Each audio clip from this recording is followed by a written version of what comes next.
allons continuer notre apprentissage et précédemment dans cette formation, nous avons travaillé sur un projet de questionnaire à travers les fonctions. Et maintenant, nous allons reprendre notre projet et le retravailler, mais avec les collections pour mieux améliorer ce programme.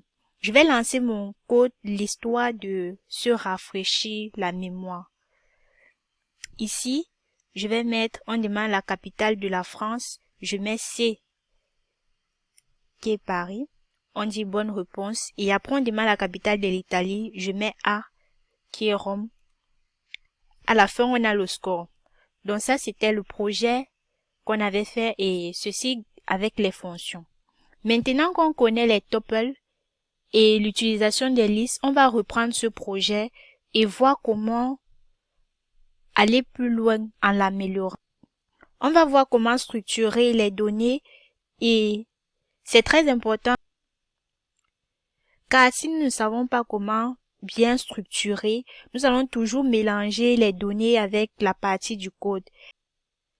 Et à cause de ça, nous ne pourrions pas avoir un programme évolutif qui permettra de récupérer plus de données. Vous voyez qu'ici, nos données sont directement liées au code et on ne peut pas facilement le récupérer à partir d'un fichier ou d'un serveur web. Donc, c'est très important de séparer les deux parties, c'est-à-dire avoir un côté code et l'autre côté données. Et cette méthode est plus intéressante et plus puissante. C'est ce que nous allons faire là maintenant. Imaginez un seul instant qu'on avait exporté ou importé nos données dans le fichier afin de l'exploiter. Et qu'on voulait l'exploiter en dehors du code. Cela ne sera pas possible. Et les données ne pourront pas fonctionner car c'est directement lié au programme. Donc on ne peut pas l'exploiter en dehors du programme. Nous allons commencer par restructurer notre programme. On va dire qu'ici, je commente notre question comporte un titre qui est ceci.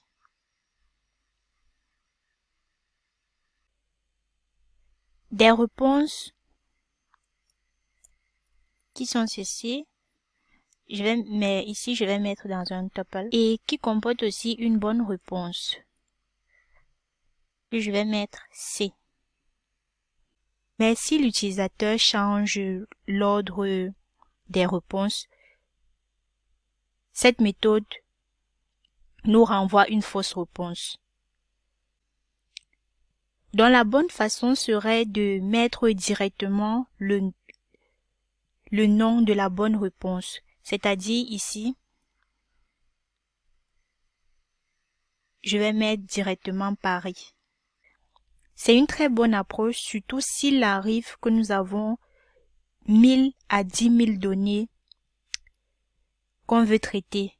Mais cette approche a comme inconvénient la duplication, vu qu'on duplique la réponse, la bonne réponse. L'autre approche serait de supprimer ceci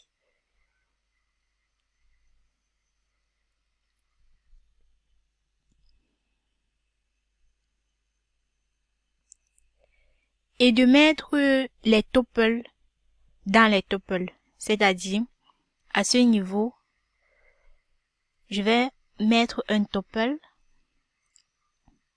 et ici, je vais mettre si c'est faux ou c'est vrai. Donc, false.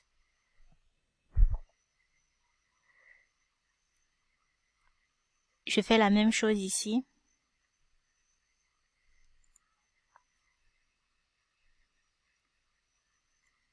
Je mets true.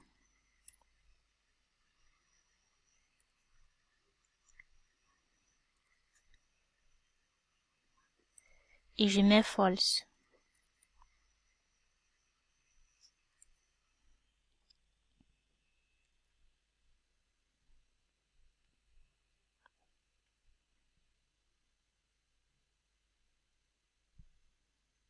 Cette méthode a comme avantage si on fait un questionnaire avec plusieurs réponses vraies.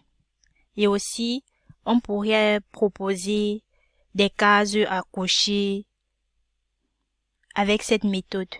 Mais l'inconvénient avec cette méthode est que non seulement il y a plusieurs données à rajouter, mais aussi au niveau de l'implémentation, c'est plus complexe, car on sera obligé de gérer deux index.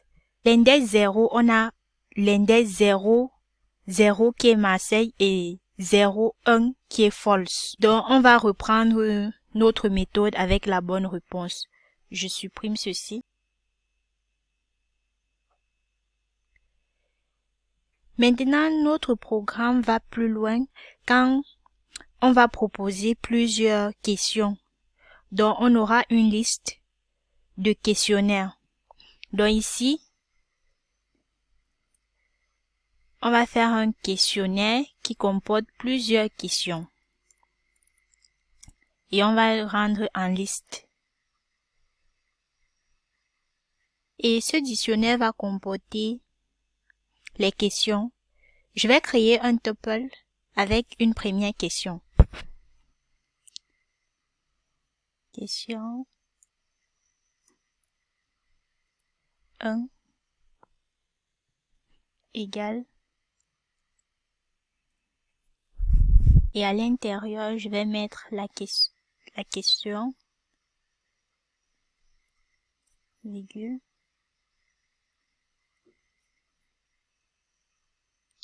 virgule, et je crée un tuple qui comporte les réponses, virgule, et je mets la bonne réponse qui est Paris.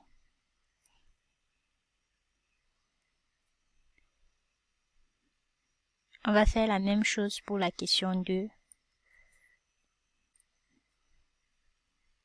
ici, les différentes réponses.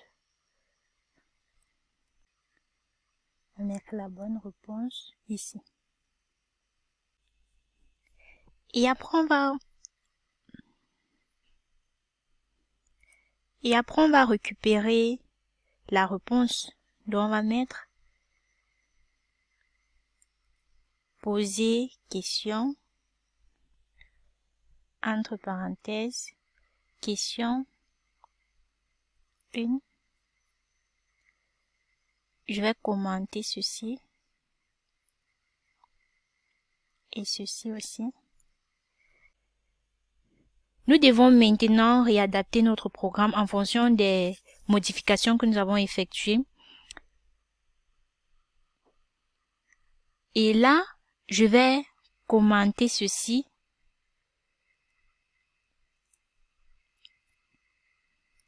Et ça, je décommente ceci pour que vous voyez comment ça doit s'afficher au final. Je lance. Ici, on demande la bonne réponse. Je vais mettre C, bonne réponse. Et ici, je mets B. On me dit mauvaise réponse et le score final est 1. Donc, le but va être de réadapter notre programme en fonction des modifications et de la nouvelle méthode qu'on vient d'appliquer. C'est tout pour cette vidéo. On se retrouve pour un exercice sur le parcours des données.